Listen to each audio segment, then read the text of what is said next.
तो हाल ही में आपने एक प्रोग्राम के बारे में सुना होगा करंट अफेयर में, that is vibrant village programme.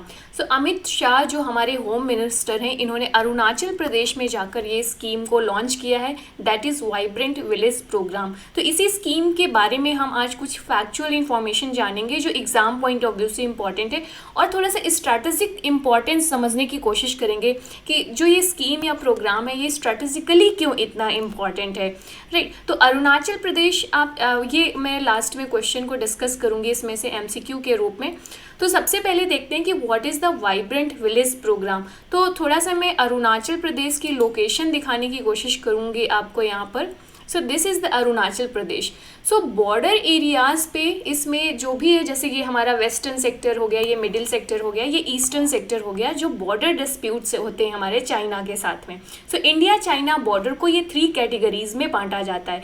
Scheme ये जो विलेज प्रोग्राम है, वाइब्रेंट विलेज प्रोग्राम, इसको अमित शाह ने जाकर, जो हमारे होम मिनिस्टर हैं श्री अमित शाह ने, ये अरुणाचल प्रदेश में जाकर इस प्रोग्राम को लॉन्च किया है। तो इसकी अपने आप में बहुत ज़्यादा इम्पॉर्टेंस है। चाइना की एक स्कीम के बारे में आपने सुना होगा, जिसमें वो पहले एक बॉर्डर एरियाज़ में, स्पेशली जो इंडिया के जो बॉर्डर एरिया पे डिस्प्यूट्स है, वहाँ पे एक विलेज बनाएंगे। अगर किसी ने उसका विरोध नहीं किया, अपोजिशन नहीं किया, तो वो एक और आगे बढ़ जाएंगे। इस तरीके से वो टेरिटरी पर इंक्रोच करते हैं और वो बॉर्डर डिस्प्यूट्स बनकर आता है। ओके, तो अरुणाचल प्रदेश में एक किबिथी गांव है, एक रिमोट विलेज है, जहां पर जाकर हमारे जो होम मिनिस्टर हैं, इन्होंने इस प्रोग्राम को लॉन्च किया है। ये फ़ोटो आप देख सकते हैं यहाँ पर। राइट, ये यहाँ के सीएम भी प्रेजेंट हैं और बाकी हमारे पुलिस ऑफिसर्स भी। सो आप यहाँ पे देख सकते, इस प्रोग्राम को बाकी हम डिटेल में थोड़ा सा डिस्कस करने की कोशिश करते हैं। So what is the vibrant village programme? तो ये एक सेंट्रली स्पॉन्सर्ड स्कीम है बेसिकली, जो यूनियन बजट 2022-23 पे लॉन्च किया गया था। टाइम ड्यूरेशन क्या है इसको इम्प्लीमेंट करने की, 2022-23 से लेकर 2025-26 तक। ओके, जिसमें हमें क्या करना है, जो हमारे नॉर्दर्न बॉर्डर है उसके विलेजेस को डेवलप करना है। वहाँ पर जो लोग हैं उनकी क्वालिटी, लाइफ की जो क्वालिटी है, लिविंग स्टैंडर्ड है, उसको इम्प्रूव करना है in the identified border villages. इस प्रोग्राम में जो वाइब्रेंट, सबसे इम्पॉर्टेंट ये फैक्ट, सेंट्रली स्पॉन्सर्ड स्कीम है, टाइम पीरियड इम्पॉर्टेंट है। इसके बाद इस जो स्कीम में कवर करने वाले जो स्टेट हैं, तो तीसरा आपका इम्पॉर्टेंट फैक्ट ये है कि इसमें हिमाचल प्रदेश, उत्तराखंड, अरुणाचल प्रदेश, सिक्किम एंड लद्दाख के जो बॉर्डर विलेजेस हैं उनको इसमें शामिल किया जाएगा, वो बेनिफिशियरी के रूप में होंगे। तो ये इम्पॉर्टेंट है। फिर जो ये village vibrant village action plan है, ये हमारे इसको लागू कैसे किया जाएगा, एग्जीक्यूट कैसे किया जाएगा, डिस्ट्रिक्ट एडमिनिस्ट्रेशन के द्वारा with the help of gram panchayat. भाई गाँवों का विकास करना है अगर, तो स्वाभाविक सी बात है जो रूरल बॉडीज़ हैं या जो रूरल जो लोकल बॉडीज़, पंचायती राज इंस्टीट्यूशंस जैसे, उनकी हेल्प से ही किया जा सकता है, ताकि जो लोकल रिसोर्सेज हैं उनको अच्छे से यूटिलाइज किया जा सके। ध्यान रखने वाली ये बात है कि it is not to be overlap with the border area development programme. Border area development programme एक अलग स्कीम है, अलग प्रोग्राम है, ये उसके साथ ओवरलैप नहीं करेगा। ओके, तो ये सेंट्रली स्पॉन्सर्ड स्कीम क्या होता है? सेंट्रली स्पॉन्सर्ड स्कीम बेसिकली वो स्कीम होती हैं जो लार्जली फंडेड होती हैं सेंटर के द्वारा और इम्प्लीमेंट या एग्जीक्यूट की जाती हैं स्टेट के द्वारा। लार्जली फंडेड का मतलब ये है कि इसमें 2 कैटेगरी आते हैं, एक 60-40 रेशियो, दूसरा 90-10 रेशियो। सो जो नॉर्मल स्टेट्स होते हैं जैसे उत्तर प्रदेश, बिहार, एमपी हो गया, इनको 60-40 के रेशियो में फंडिंग मिलती है। जो आपके जो नॉर्मल स्टेट्स नहीं है, जैसे जो हिली एरियाज़ हैं या नॉर्थ ईस्टर्न स्टेट हो गए आपके, उनको 90-10 के रेशियोज़ में मिलता है, या फॉर एग्जांपल यूटीज़ हो गए। सो ये जो सेंट्रली स्पॉन्सर्ड स्कीम है ये 90-10 के कैटेगरी में आएगी। कुछ और बेसिक इन्फॉर्मेशन, जो फाइनेंशियल एलोकेशन हुआ है इस स्कीम को, वो 4800 करोड़ का हुआ है। 4 स्टेट एंड 1 यूटी इसमें आ रही है, हमने ये देख ही लिया है।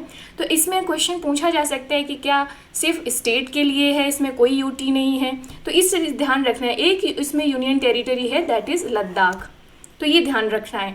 तो ये कुछ इम्पॉर्टेंट फैक्चुअल पॉइंट्स थे जो स्टेटमेंट के रूप में पूछे जा सकते हैं। अब हम थोड़ा सा डिटेल में समझते हैं इस स्कीम का कि जो स्कीम है this will provide the funds for the development of the essential infrastructures, जो बेसिक एमिनिटीज़ हैं जैसे कि जो रोड हो गई for example, right. Essential infrastructure में जो भी आपके जैसे रोड हो गया आपका, एक मिनट,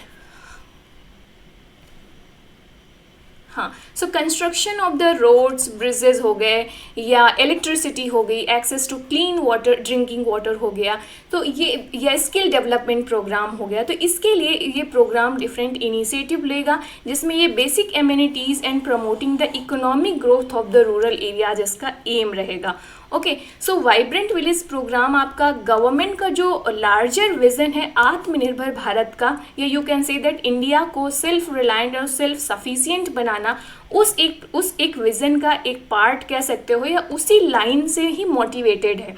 सो वाइब्रेंट विलेज प्रोग्राम में जो ये 4 स्टेट एंड 1 यूनियन टेरिटरी के जो विलेज डेवलपमेंट प्रोग्राम चलाया जाएगा, उन विलेजेस को स्पेशली आत्मनिर्भर बनाने की कोशिश की जाएगी। वहाँ का इंफ्रास्ट्रक्चर इस तरीके से डेवलप किया जाएगा कि वहाँ के जो लोकल रिसोर्सेज है उसको बेस्ट तरीके से हार्नेस किया जा सके, वहाँ के लोगों की स्किल डेवलपमेंट की जा सके, जिससे कि लोगों को इसमें से वहाँ के जो विलेजेस हैं उनको आत्मनिर्भर बनाया जा सके। दूसरा है creating the livelihood opportunities, right. एक तरफ हम इंफ्रास्ट्रक्चर डेवलप कर रहे हैं, दूसरी तरफ हम लाइवलीहुड अपॉर्चुनिटीज़ क्रिएट करेंगे। जब इंफ्रास्ट्रक्चर डेवलप होगा, रोड डेवलप होगी, स्किल्स आप दे रहे हो, तो स्वाभाविक सी बात है वहाँ के लोगों की लाइवलीहुड अपॉर्चुनिटीज़ इन्हेंस होंगी। और ये स्कीम बेसिकली इस चीज़ पे हेल्प करेगी कि उन एरियाज़ में, उन रूरल एरियाज़ में जो विलेजेस हैं जो वाइब्रेंट विलेज प्रोग्राम के तहत आइडेंटिफाई किए जाएंगे, उनकी इकोनॉमिक ड्राइवर्स को डेवलप करेगा based on the local, natural and human and other resources of the villages. Okay, और इस तरीके से हम प्रमोट करेंगे सोशल इंटरप्रेन्योरशिप को, empowerment of the youth, women through the skill development and entrepreneurship.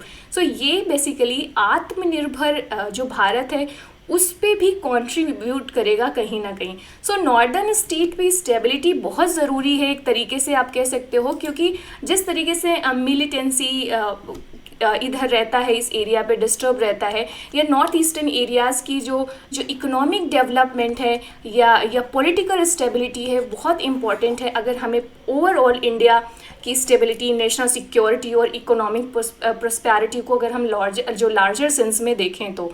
Okay, तो आई होप कि इस प्रोग्राम की बेसिक इन्फॉर्मेशन आपको मिल गई होगी, जिससे कि अगर फैक्चुअल इन्फॉर्मेशन पूछी जाती है तो आप इसको लिख सकते हैं, या स्टेटमेंट आएंगे तो उसे एलिमिनेट कर सकते हैं। फर्स्ट फेज़ में आपको ध्यान रखना है 662 विलेजेस को आइडेंटिफाई किया गया है, और जो प्रायोरिटी ऑन कवरेज रखा गया है वो 455 विलेजेस जो अरुणाचल प्रदेश में हैं।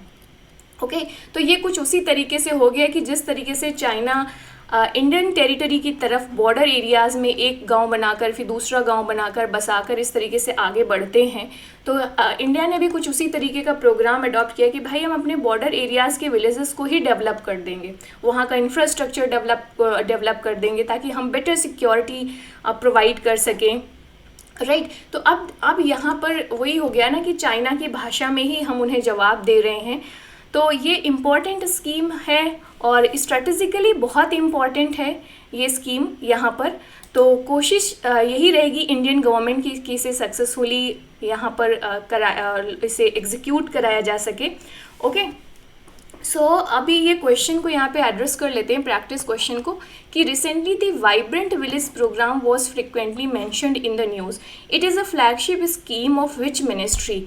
तो ये किस मिनिस्ट्री का है आपका? Ministry of home affair. हो सकता है डिफेंस मिनिस्ट्री का दे दे तो उसे कंफ्यूज नहीं करना है, होम मिनिस्ट्री का है। और आपको ये इमेज याद रखना है कि जो हमारे होम मिनिस्टर थे इन्होंने जाकर इसे लॉन्च किया था वहाँ पर जाकर, इसे अरुणाचल प्रदेश में।